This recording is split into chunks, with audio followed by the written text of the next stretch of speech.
Nous vous saluons au nom puissant et glorieux de notre Seigneur Jésus-Christ. Ce matin, nous revenons à vous au travers de notre chaîne YouTube pour partager un thème avec vous qui s'intitule « La parole marche encore ». Raison pour laquelle, bien aimé, sans transition, je vais inviter mon lecteur, le berger Franck, de nous faire la lecture sur la condensée de ce que nous allons décortiquer ce matin. Lisons la parole de Dieu dans le livre de Luc au chapitre 7 à partir du premier verset jusqu'au verset 17. Puis nous allons également lire dans le livre de Jean au chapitre 1 à partir du verset 1 jusqu'au verset 3. Après avoir achevé tous ses discours devant le peuple qui l'écoutait, Jésus entra dans Capernaum. Un centenier avait un serviteur auquel il était très attaché et qui se trouvait malade sur le point de mourir. Ayant entendu parler de Jésus, il lui envoya quelques anciens des Juifs pour le prier de venir guérir son serviteur. Ils arrivèrent auprès de Jésus et lui adressèrent d'instantes supplications, disant: « Il mérite que tu lui accordes cela, car il aime notre nation et c'est lui qui a bâti notre synagogue. » Jésus étant allé avec eux, n'était guère éloigné de la maison, quand le centenier envoya des amis pour lui dire: « Seigneur, ne prends pas tant de peine, car je ne suis pas digne que tu entres sous mon toit. C'est aussi pour cela que je ne me suis pas cru digne d'aller en personne vers toi. Mais dis un mot et mon serviteur sera guéri. Car moi, qui suis soumis à des supérieurs, j'ai des soldats sous mes ordres, et je dis à l'un, va, et il va. À l'autre, viens, et il vient. Et à mon serviteur, fais cela, et il le fait. » Lorsque Jésus entendit ces paroles, il admira le centenier, et se tournant vers la foule qui le suivait, il dit: « Je vous le dis même, en Israël, je n'ai pas trouvé une aussi grande foi. » De retour à la maison, les gens envoyés par le centenier trouvèrent guéri le serviteur qui avait été malade. Le jour suivant, Jésus alla dans une ville appelée Naïn. Ses disciples et une grande foule faisaient route avec lui. Lorsqu'il fut près de la porte de la ville, voici on portait en terre un mort, fils unique de sa mère, qui était veuve. Et il y avait avec elle beaucoup de gens de la ville. Le Seigneur, l'ayant vue, fut ému de compassion pour elle et lui dit: « Ne pleure pas. » Il s'approcha et toucha le cercueil. Ceux qui le portaient s'arrêtèrent. Il dit: « Jeune homme, je te le dis, lève-toi. » Et le mort s'assit et se mit à parler. Jésus le rendit à sa mère. Tous furent saisis de crainte et ils glorifiaient Dieu, disant: « Un grand prophète a paru parmi nous et Dieu a visité son peuple. » Cette parole sur Jésus se répandit dans toute la Judée et dans tout le pays d'alentour. Lisons dans Jean chapitre 1 à partir du verset 1 jusqu'au verset 3. Nous rendons grâce à Dieu. Au commencement était la parole, et la parole était avec Dieu, et la parole était Dieu. Elle était au commencement avec Dieu. Toutes choses ont été faites par elle, et rien de ce qui a été fait n'a été fait sans elle. En elle était la vie, et la vie était la lumière des hommes. Parole du Seigneur. Nous rendons grâce à Dieu. Voilà, bien aimés dans le Seigneur, nous venons d'écouter tel qu'on nous a fait la lecture. La Bible dit ici qu'il y avait un homme, un chef militaire, qui avait un soldat ou un serviteur de sa maison qui était malade. Cet homme était devenu à l'agonie. Mais son chef, qui était le centenier, ne savait plus à quel saint s'avouer. Mais comme il écoutait parler de Jésus, un jour il s'est accouru à Jésus pour lui dire que maître, moi je ne suis pas digne de rentrer sous ton toit. Mais j'ai un serviteur qui est malade à l'agonie. Même de là où tu es, si tu dis un mot, il sera guéri. Bien aimé, et ce jour-là, cet homme était parmi des gens que Jésus avait même témoigné sa foi. D'où bien aimé dans le Seigneur, je voulais te dire une chose. Ce matin, je suis venu te dire que la parole de Dieu marche encore. Écoutez bien aimé dans le Seigneur, Jésus n'avait même pas intérêt d'aller dans sa maison. Mais en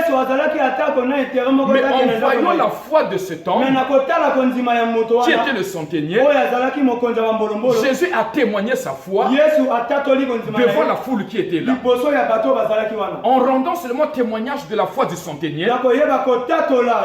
La Bible dit que depuis la maison où son serviteur était malade, il était instantanément guéri. Et quand le centenier repartit à la maison, en cours de route, on lui a donné la nouvelle que non, ton serviteur est guéri. Bien, mais écoutez ce que je vais te dire. Je sais que tel que tu es en train de me suivre, tu as un problème. Tu as des problèmes. Les problèmes que tu as, si on essaie d'évaluer, pour d'autres, ton problème est devenu comme une haute montagne. Pour d'autres, vos problèmes ou tes problèmes sont devenus une succession des événements. Mais je vais te dire une chose. Quelle que soit la chaîne des problèmes que tu as, quelle que soit la colline de problèmes que tu as, mais la Bible me dit que tous ceux qui espèrent au Seigneur, alléluia, il ne les abandonne pas. Raison pour laquelle je voulais te dire, même dans ton dernier souffle, il y a encore une parole qui marche et cette parole t'atteindra. Tu n'as encore rien perdu dans ta vie. Au-delà de la chaîne des problèmes, au-delà de la succession des mauvais événements dans ta vie, mais tu n'as encore rien perdu.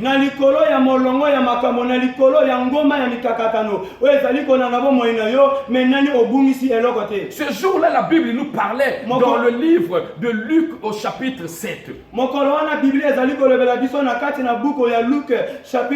Mais quand le chapitre 7 a commencé, la Bible dit que cela a commencé avec le miracle du serviteur du centenier. Mais après le miracle du serviteur du centenier, le chapitre ne s'est pas arrêté là. Qu'est-ce que je veux te dire par là? Bien aimé, au-delà de la bénédiction, au-delà de la victoire que tu peux constater pour l'autre, cela ne s'est pas arrêté là. Il ou elle n'a pas arrêté la bénédiction et la grâce de Dieu. Tu as également un tour qui va venir. Ton problème, c'est de savoir que le Dieu que nous servions, le Dieu que tu as accepté comme Seigneur et Sauveur, sa parole marche encore, même si chez toi, tu n'as pas encore constaté des effets, mais il y aura des effets parce que cette parole va t'atteindre.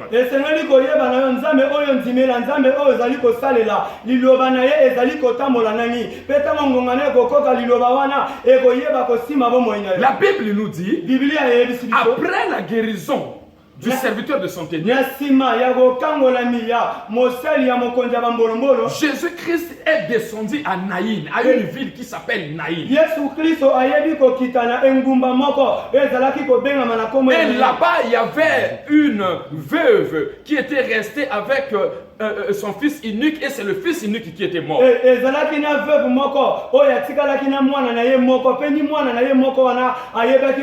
Bien aimé, écoutez ce que je vais te dire ce matin. Tout ce qui se passe dans ta vie, même si tu es en train d'endurer des souffrances, même s'il y a une succession de combats, même si les gens ne t'aiment pas, ils t'ont donné le dos, mais Jésus ne t'a jamais donné le dos. Ce que Jésus t'avait donné, c'est sa face. Ce que Jésus t'avait donné, c'est sa parole. Après la guérison du serviteur de centenier, il y a eu une virgule. Raison pour laquelle je vais te dire, même dans ta famille, quand il y a des sorciers qui sont en train de te fustiger, même dans ton entourage, quand tout le monde est en train de t'abandonner, c'est juste une virgule. C'est pas un point. La personne qui a l'amabilité de mettre un point dans ta vie, il s'appelle Jésus-Christ de Nazareth. Comme sa parole est en train de marcher encore, je te dis que là où tu es englouti, là où tu es bien-aimé écarté, là où tu es banni, la parole viendra pour te ramasser, pour te lever, pour te donner la valeur. La chose que tu avais besoin, c'est ce que la parole qui marche encore te donnera. Écoutez bien-aimé dans le Seigneur, n'abandonne pas le reste qui est avec toi. La Bible dit que cette femme-là, après la mort de son mari, elle était restée avec son fils unique. Le fils unique aussi est mort, mais il y avait quelque chose qui était resté avec cette femme. Bien que c'était le jour de l'enterrement, on partait pour aller enterrer son fils unique. Mais la chose qui était restée avec cette femme s'appelle Jésus-Christ de Nazareth. Quand Jésus a fini avec le serviteur de centenier, la parole qui marchait ne s'est pas arrêtée. La parole est descendue à Naïn. Ce matin, je te dis ma soeur, ce matin, je te dis mon frère, la parole descendra pour ton travail. La parole descendra pour ta procréation. La parole descendra pour ton voyage. La parole descendra pour ta guérison. La parole descendra pour ta délivrance. Tu n'as encore rien perdu. Comme cette femme-là, les gens l'accompagnaient à l'enterrement. Mais tous ceux qui lui accompagnaient avaient oublié qu'il y avait un reste dans la vie de cette femme. Le reste dans la vie de cette femme, c'était Jésus-Christ de Nazareth. Jésus venait pour lui dire, femme, je suis encore là, je marche encore. Rien n'est encore fini pour toi. Aujourd'hui, ça sera la résurrection de ton fils. Bien-aimé, je t'annonce également, toi qui me suis, il y a une parole qui marche encore pour ta situation. Tu n'as encore rien perdu. Dieu est là. Bien-aimé, Dieu est là. Ta stérilité veut dire quoi devant lui? Bien-aimé, ton chômage veut dire quoi devant lui? Ta maladie veut dire quoi devant lui? Raison pour laquelle, comme on lui a annoncé que Lazare était malade, la Bible dit que Jésus a rétorqué au messager que la maladie de Lazare n'est pas destinée à mourir, mais elle est destinée pour la gloire de Dieu. Écoutez bien ce que je vais te dire. Même si vous êtes resté orphelin, mais Jésus marche encore et il est avec toi. La Bible dit qu'un jour, le créancier s'est levé le matin pour aller prendre les deux enfants de l'un des fils de prophètes qui étaient restés avec leur maman en créance parce que leur père avait laissé la dette. Mais la Bible dit que quand le créancier est venu, son idée était de prendre les deux enfants en esclaves. Parce que la femme là n'avait pas la capacité et la potentialité de payer la dette que son mari avait laissée. Bien-aimé dans le Seigneur, je te dis une chose, même si dans votre famille on est en train d'ensorceler manipuler les gens parce que vos aïeux ou bien vos arrière-parents ont laissé des choses diaboliques et spirituelles et que c'est vous qui devez les payer. Mais je te dis, ma soeur, mon frère, tu ne les payeras pas parce que Jésus a été monté sur la croix. Il avait payé ta dette à cause de la parole qui marche. Bien-aimé dans le Seigneur, le créancier qui était venu, il avait oublié que cette femme-là avait en elle un reste. Et le reste de cette femme-là, c'était la portion d'huile qu'elle avait. Et cette portion d'huile qu'elle avait, c'est ça que moi j'ai symbolisé par la présence de Jésus-Christ qui est la parole qui marche encore. Parce que l'huile, c'est la présence de l'onction. Comme il avait une portion de l'onction dans sa maison, la parole était avec cette femme. Et la parole n'est jamais statique. La parole marche toujours. La Bible me dit, quand elle a pensé prendre les deux enfants en esclavagisme, mais il y avait la parole qui était restée avec cette femme. Et quand la femme s'est déportée chez Élisée, l'homme de Dieu, arrivé là-bas, l'homme de Dieu lui a posé la question, qu'as-tu à la maison? Elle a parlé que j'ai une portion d'huile. Bien aimé, écoutez, pourquoi l'homme de Dieu lui avait posé la question? En d'autres termes, je la reformule cette question-là en disant, l'homme de Dieu voulait seulement lui dire, femme, n'aie pas peur. N'aie pas peur. Parce que tel que tu es là, tu as un reste qui est avec toi. Le reste que tu as avec ça s'appelle Jésus-Christ de Nazareth. Le reste qui reste avec toi là, c'est Jésus-Christ de Nazareth. Puisque Jésus est avec toi, il y a des choses qui vont se multiplier. Il y aura de l'addition dans ta vie. Il y aura de la multiplication dans ta vie. Bien aimé, je suis venu encourager une dame.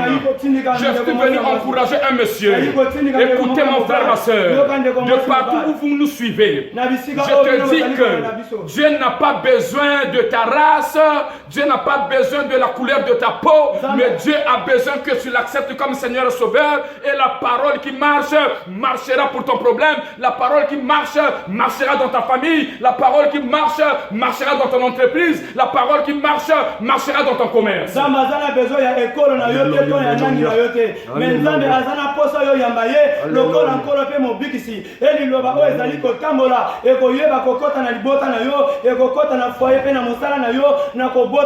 La Bible dit, bien dans le Seigneur, dans le livre de Jean chapitre 1, que au commencement était la parole. Je n'ai pas lu et je n'ai pas vu là où la Bible a dit qu'au commencement était ta famille. Je n'ai pas lu, je n'ai pas vu là où la Bible a dit qu'au commencement était ton père, était ta mère. Non, mais au commencement était la parole. Et c'est avec la parole que toute chose a été faite par elle. C'est lui qui disait que le jour soit et le jour fut. C'est lui qui disait que le soleil soit et le soleil fut. Bien aimé, je vais te dire une chose. Tu n'as encore rien perdu. Bien aimé, écoutez. Même quand tu te dis que non, je suis arrivé à la fin, je n'arrive plus à supporter cette souffrance. Je n'arrive plus à supporter ce combat. Mais Jésus est là à ta main droite. Jésus est là à tes côtés pour te dire, même si 10 000 tombent à ta droite, 1000 à ta gauche, tu ne seras jamais atteint. Il est arrivé à un certain niveau. La Bible dit que Élie le Tishbite, Élie le Tishbite, bien aimé dans le Seigneur, par l'apport de Dieu, Dieu l'a dit, quitte là où tu es, parce que Jézabel est en train de t'en vouloir. Mais quand la Bible nous parle de cela, il nous dit encore une chose, en voyant le combat qui s'accablait dans sa vie, la Bible dit que Élie a demandé même à Dieu la mort. Non, bien aimé, écoutez, toi qui as la pensée de se suicider parce que tu as des problèmes, toi qui as la pensée pensé de se suicider parce que tu as trop de dettes. Non. Il y a une solution que je te propose. La solution s'appelle Jésus-Christ de Nazareth, la parole qui marche encore. Et bien aimé dans le Seigneur, là où Élie était parti, là où Élie était parti, bien aimé, il y avait la parole qui marchait encore. La Bible nous dit que Élie s'est retiré près du torrent de Kérit. Le torrent de Kérit, c'était la présence de l'eau. L'eau, c'est la parole. Donc, bien que Élie a quitté là où Jézabel le poursuivait, mais là où Élie est parti, la parole marchait avec lui. Bien aimé, là où tu sens qu'il y a le sec, là où tu sens que rien ne marche, mais Jésus te dit que ça marche parce qu'il est avec toi, il ne t'a pas abandonné. Mais Jésus, écoutez bien aimé dans le Seigneur, même si le monde d'aujourd'hui, les gens te critiquent, les gens te diminuent, les gens racontent n'importe quoi sur toi, mais je connais une chose, la Bible me dit que le témoignage du Saint-Esprit est plus que le témoignage des hommes. Je ne m'accrocherai pas aux gens, je n'écouterai pas ce que les gens diront, mais je vais écouter ce que la parole me dit. La parole me dit que je serai à la tête et non à la queue. La parole me dit que voici mon serviteur, il s'élèvera, il prospérera, il montera et il montera bien haut. La parole me dit que je suis plus que vainqueur par celui qui m'a aimé. Et celui qui m'a aimé, il s'appelle Jésus-Christ de Nazareth. Comme sa parole marche encore en moi, je ne me tairai jamais. Comme la parole de Dieu marche encore en moi, je ne me reculerai jamais. Même sur le lit de l'hôpital, je confesserai la guérison. Parce que la parole de Dieu qui marche encore va m'atteindre là-bas. C'est la même parole qui était partie atteindre le paralytique de 38 ans. Et le paralytique de 38 ans était guéri en un seul jour. Je n'ai jamais vu là où Jésus a guéri quelqu'un en un mois. Non, en un seul jour, la parole l'avait guéri. Écoutez bien aimé ce que je vais te dire. La Bible me dit que ce qui est impossible aux hommes est possible à Dieu. Là, je rentre dans le français spirituel. Parce que notre Dieu est le premier orthographe. Notre Dieu est le premier français. On a utilisé le A, le U et le X pour symboliser la pluralité des gens. Vous pouvez avoir un oncle magistrat, un oncle docteur, vous pouvez avoir un grand frère général, vous pouvez avoir un oncle qui est professeur si on croit, je ne sais pas. Mais devant les choses qui sont spirituelles, ton oncle ne pourra rien. Même pour les maris de nuit qui t'accablent là, ton oncle qui est magistrat ne pourra jamais t'enlever le mari de nuit. Mais la personne qui est habilitée à éradiquer et à te délivrer des maris, femmes de nuit, à éradiquer et à te délivrer de la condamnation et de la malédiction de la famille, il s'appelle Jésus. Quand la Bible a dit que ce qui est impossible aux hommes, on a utilisé beaucoup de gens. Même dans votre famille, si les gens ont fait une réunion parce que tu es malade, on a mis une cuvette. Ils ont mis une cuvette avec de l'eau. Tout le monde est venu laver la main pour dire que moi, je sors dans la vie de cet enfant. Et vous allez voir que demain la maladie va continuer. Mais quand Jésus parle, il arrête automatiquement. Il arrête la maladie, il arrête la sorcellerie, il arrête les fléaux. Raison pour laquelle la Bible a dit que ce qui est impossible aux hommes est possible à Dieu. Et à Dieu, on a utilisé le A avec accent grave. Cela veut dire quoi? Il est seul. seul, mais contre tous. Malgré qu'il est seul contre tous, en lui il y a la vie. En lui il y a tout. C'est là où moi j'ai parlé sur Jean 1:1. Au commencement était la parole. Et c'est lui qui disait au jour soit et le jour fut. Il n'avait pas besoin de la famille d'une personne. Il n'avait pas besoin de la pluralité des gens pour que le jour soit. Non. Mais en lui-même, quand il a déclaré que le jour soit et le jour fut. Pourquoi A avec accent grave? Parce que Jésus ne fait pas de moindres choses. Jésus ne fait que des choses grandioses. Makambo o Yesu asala keleke la kabata. Makambo o Yesu asala ka il faut témoignage panzana. Yesu asala ka na tango a confusion te. Yesu asala ka na tango o bato bazo yamba makelele te. Mais Yesu aluka ka asala na tango o bato tu ba reconnaître que non, oui, maman o yazana nzambe. Papa o yazana nzambe akenda ke église ya solo. Angwana son encourager yo. Na tongo na lelo. Écoute-moi bien aimé dans le Seigneur. Rien n'est encore perdu dans ta vie. Bitumba no sezo ya kaliko na vie na yo. Je mets ça derrière toi parce que tu as Dieu qui est au devant de toi. Bien aimé, même ta stérilité là, je classe ça derrière toi. Ton chômage là, je classe ça derrière toi. Oh, la sorcellerie de votre famille là, je classe ça derrière toi. Oh, bien aimé, la malédiction de votre famille, la condamnation de votre famille, je classe ça derrière toi. Parce que bien aimé dans le Seigneur, Dieu n'a jamais donné à quelqu'un le dos. Mais Dieu t'avait donné sa face. Il a dit que cherchez-moi aussi longtemps que je me trouve. Maman, aussi longtemps que je luka Yesu, papa, aussi longtemps que je luka Yesu, nalobi que non akomi moni sama, pe oromona nkembo na nzambe na bomo ina yo, nazo pambola yo na tongo na lelo, nazo déclarer likolo na yo, aussi longtemps que la parole marche encore, je déclare que tu seras marié demain, je déclare que tu vas travailler demain, je déclare que tu seras guéri maintenant là, je déclare que tu seras délivré maintenant là, je déclare que tu iras loin, tu monteras avec le Seigneur. La parole marche bien aimé. La parole marche bien aimé. La parole marche bien aimé. La parole marche bien aimé. De la même façon que tu es en train de marcher, marche avec Jésus. Marche avec lui. Confesse Jésus dans ta vie. Aussi longtemps que tu marches, la parole marche aussi avec toi. Et tu vivras des merveilles de l'Éternel. Tu vivras des merveilles de l'Éternel. David, en connaissant qu'il avait la parole qui marchait en lui, David avait déclaré: non, je ne mourrai pas, je vivrai et je raconterai les merveilles de l'Éternel. Je veux qu'une sœur puisse dire, je veux qu'un frère puisse dire et déclarer avec moi que non, je ne mourrai pas, je vivrai et je raconterai les merveilles de l'Éternel. Bien aimé, quelles que soient les prisons sataniques, quel que soit là où on avait emmené ton esprit, ta photo, ton nom, je dis que le sorcier de ta famille avait reçu 0 sur la croix. La Bible dit qu'il y a 2000 ans, la parole qui marche avait déjà écrasé sa tête. Et ce matin, ton nom là où on avait emmené dans les maisons magiques, oh ta photo, tes empreintes là, seront délivrées ce matin. Seront délivrées ce matin. Parce que la parole qui marche a le pouvoir de la résurrection.